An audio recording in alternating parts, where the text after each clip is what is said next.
नाज़रीन, अवामी न्यूज़ में खबरन जो सिलसिलो जारी है। इन वक्त असीं तव्हांखे खिपरो में खबर ॾींदा हलूं त खिपरो में सिंध हुकूमत जे लॉकडाउन सबब ड्राइवर सख़्त परेशानी के मुंहुं ॾेई रहिया आहिनि। इन्हनि जो चवणु आहे त गुज़िरियल महीने खां बेरोज़गार थी वेठा आहियूं, जंहिंजे करे घरनि में फाका कशी वारी ज़िंदगी गुज़ारण ते मजबूर आहियूं। हाणे असांखे SOP ते अमल कंदे असांखे वॾे रूट ते गाॾियूं हलाइण जी इजाज़त ॾिनी वञे, जीअं असीं पंहिंजे बचनि जी रोज़ी करे सघूं। इहो ई अकामात कराची वारी गाॾी महिरबानी करे खोले वञनि। कराची वारी गाॾी कोन थियूं, नंढे वारी शहर वारी गाॾियूं जेको हलनि थियूं इंडस्ट्री स्टोर, इहे बि कोन थियूं कमायूं।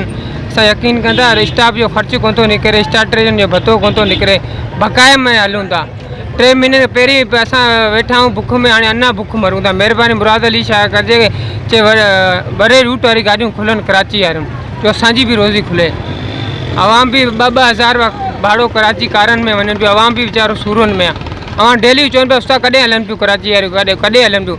असांखे का इहो ख़बर कोन्हे, वॾे ख़बर मुराद अली छा खे महिरबानी कजे वॾी गाॾियूं खोलिजनि।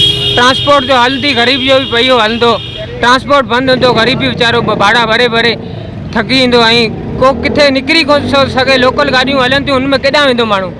ट्रांसपोर्ट हलंदी, आवाम बि हलंदो, कराची ईंदो, को एॾा ख़ुशि तबियत माण्हू 3 महीननि खां घर वेही बेज़ार थी विया आहिनि। महिरबानी करे हाणे तो हल्को हथ रखियो। वधीक ख़बरनि ऐं तफ़सील जे लाइ विज़िट कयो असांजी वेबसाइट awamiNewsHD.com ऐं ॾिसंदा रहो अवामी न्यूज़ HD।